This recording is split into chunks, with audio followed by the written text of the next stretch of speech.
Excursion des étudiants de Bac 3, département de biologie de la Faculté des sciences. En date du 8 septembre et 29 septembre 2025, les étudiants du département de biologie Bac 3 de la Faculté des sciences ont effectué des excursions dans les réserves de Rumongue, Kigwena et le parc de la Kibira. Le docteur Simon Buhungu, chef du département de biologie, nous a expliqué dans quel cadre les travaux de terrain sont organisés en faveur des étudiants.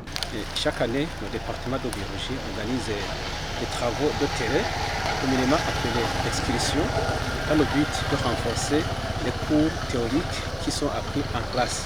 Pour ces travaux de terrain, il s'agit des cours qui ont été appris en classe, dont l'écologie générale, l'écologie du paysage, biologie cinématique des vertébrés, la biologie de la conservation, la cinématique des végétaux supérieurs et la cinématique des végétaux inférieurs. Alors, au niveau du département, nous organisons ces excursions dans le but de compléter les cours qui sont appris en classe et avec des illustrations de terrain. C'est-à-dire que les étudiants vont sur le terrain avec les titres de cours concernés pour présenter les situations de terrain. C'est-à-dire qu'en classe, ils voient les théories, mais pour pouvoir les faire comprendre ce qu'ils ont appris en classe, alors on va sur le terrain, on leur montre, puisqu'en leur montrant, ils comprennent mieux et ils posent des questions pour comprendre de quoi il s'agit. Même les guides de terrain leur expliquent dans les termes clairs qu'ils comprennent, notamment au Kirundi, et ça les facilite l'assimilation, la compréhension de la matière qu'ils ont apprise en classe. Le docteur Rambert Nyoyitungira a parlé des différents types d'écosystèmes que l'on trouve dans la forêt de la Kibira de Teza. Il a en plus énuméré les facteurs de dégradation de cet écosystème et ses conséquences. Ici nous sommes à côté d'une plantation dite dans le TV Teza. Là, en amont, c'est la forêt de la Kibira. C'est un écosystème du type forestier. Une forêt ombrophile de montagne. Il est caractérisé par une faune spécifique, une végétation aussi qui est composée de beaucoup d'arbres. Vous voyez, c'est un écosystème qui est intégré d'ailleurs. La carte pluviométrique du Burundi montre que les plus grandes précipitations sont observées au sein de cet écosystème. Donc c'est un écosystème très important. On a des arbres de plusieurs espèces. On a vu beaucoup de plantes médicinales comme Umuremera, Umwokora, ainsi de suite. Là, on est allé jusqu'au niveau de la crête. Au niveau de la crête où on a vu les caractéristiques de la végétation de la crête. C'est une végétation caractéristique des milieux très sèches parce que les feuilles qu'on a observées les feuilles des arbres qu'on a observées au niveau de la crête, ce sont des feuilles à type épineux, justement qui montrent que c'est là où il y a donc le partage de ces deux eaux entre des bassins, bassin du Congo et bassin du Nil. Et voilà, comme la faune, il y a chimpanzés, gorilles, il y a beaucoup d'espèces animales là, et bien beaucoup aussi d'arbres. C'est un écosystème de conservation. Comme vous le voyez, je ne sais pas maintenant quelles étaient les limites de cette forêt auparavant. Vous voyez, là on peut dire d'abord la première cause de dégradation, il y a extension des périmètres théicoles. Ça c'est alarmant. Et quelquefois aussi, il y a des fins d'eau blouses. Il y a aussi la déforestation. Tout autour, vous avez vu la population environnante, donc la communauté locale. Elle essaie de fabriquer quelques outils sur base de fabrication artisanale. Il y a des lances, quelque chose comme des pots. Et comme ça, c'est bien, ce sont des services écosystémiques, mais pour avoir ces outils, on utilise les arbres, donc il y a une déforestation aussi.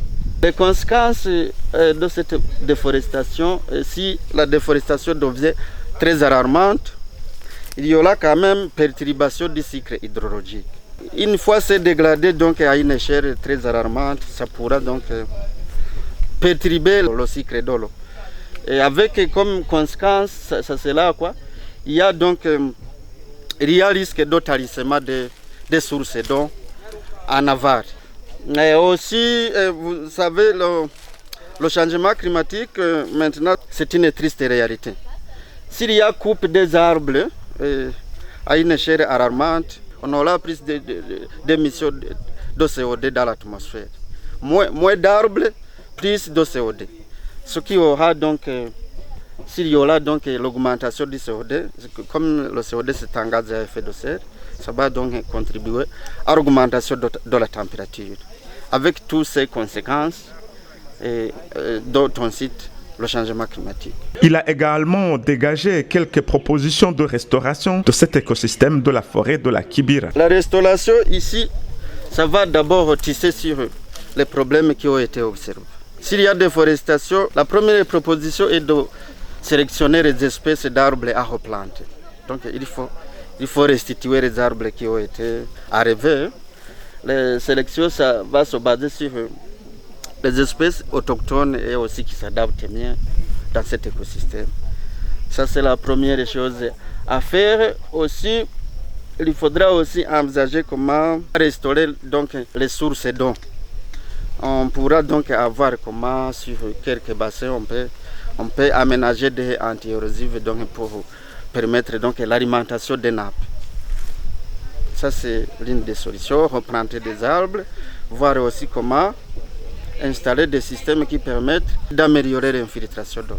Les étudiants bénéficiaires de ces travaux de terrain ont aussi apprécié à juste valeur les avantages qu'ils tirent de ces derniers. Pour ma part, je dois dire que ces travaux de terrain ont une grande importance car elles nous permettent de concrétiser ce que nous avons appris en cours. Parce que en cours, nous apprenons la théorie et ces travaux de terrain, je dois dire, alors viennent compléter la théorie qu'on nous enseigne, qu'on nous transmet. Et donc, en classe, on nous dit différentes sortes d'espèces. Et sur terrain, on a la chance, et cette chance de voir ces espèces-là. Et donc, c'est bénéfique pour nous parce que les théories ne suffisent pas, je dois dire.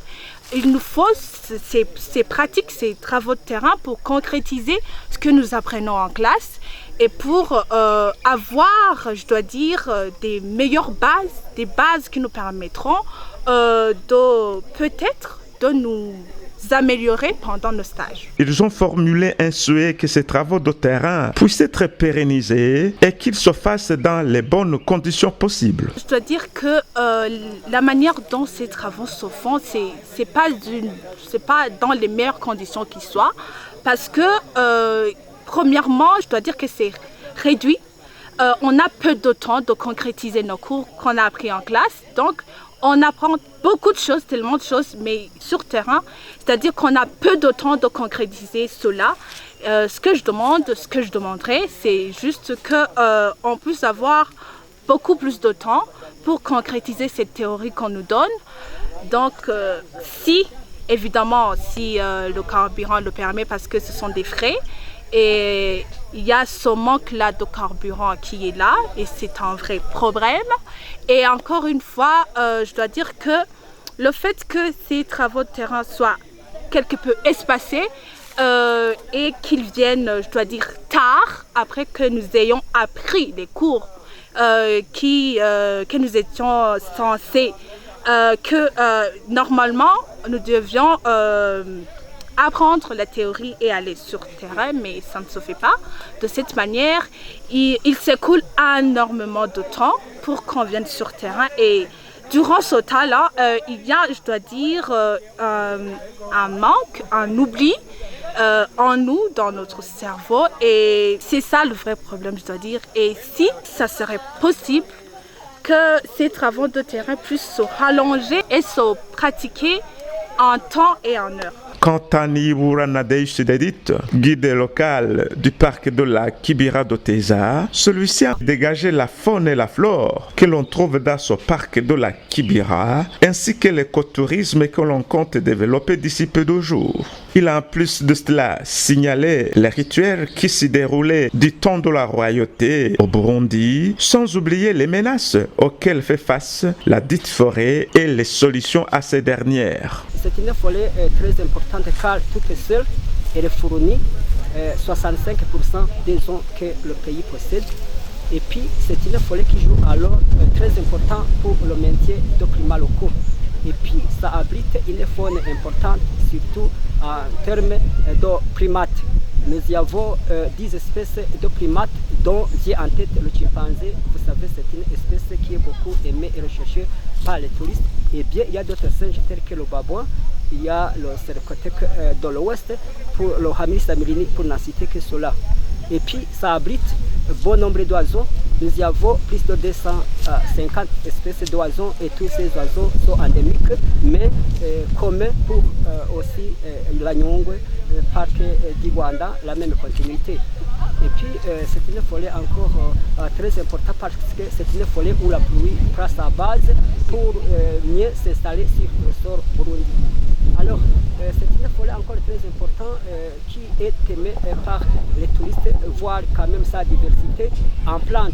Les chercheurs, les données qui ont été menées ont montré que nous y avons 646 espèces de plantes, voir sa superficie, son nombre vraiment d'espèces est vraiment encourageant. Alors, si on compare ce nombre d'espèces au niveau de la forêt de la Kibira et le nombre d'espèces de plantes que l'on a au niveau mondial, on peut conclure que la forêt de la Kibira fait partie des forêts du monde les plus diversifiées en plantes. Ça, c'est très important. Donc, puis on rappelle que la forêt de la Kibira, il y a longtemps, c'était un site sacré parce que c'était un lieu considéré comme habitat de Dieu. C'est bien défini puisque les lois, lorsqu'on les enterrait après les morts, ils étaient enterrés pas à l'intérieur, on les mettait en dehors pour une protection à perpétuité de la part de Dieu. Ça veut dire que ce Dieu, il était supposé avoir pour demeure la forêt de la Kibira. Pour le moment, on confirme qu'il y a trop peu de menaces. Les menaces que l'on observait dans le temps, il y avait la carbonisation, il y avait le sillage illégal, et puis il y avait le paillage, il y avait la chasse, et il y avait la collecte du mis, il y avait la coupe de bambou à l'extinction. Mais aujourd'hui, une infraction qui reste active, c'est plutôt le ramassage de bois mort pour le fin de ménage, mais aussi l'extraction du mis. Sinon, d'autres infractions, on confirme qu'elles sont arrêtées et on a réussi à parvenir à ce résultat grâce à la collaboration de tous les partenaires. Ça veut dire que le parc a maintenant la sympathie de la part des riverains. Alors, entre les riverains se surveillent, donc il y a trop peu de fréquences vers la forêt, mais aussi il y a collaboration en synergie entre l'autorité locale, entre l'armée, la police. Maintenant, vraiment, les choses vont très bien. Donc, vous avez été à la forêt, vous avez vu que vraiment, la forêt vraiment est en bon état et c'est une grande satisfaction. Vous savez qu'au Burundi, c'est bien notoire que le tourisme est encore jeune.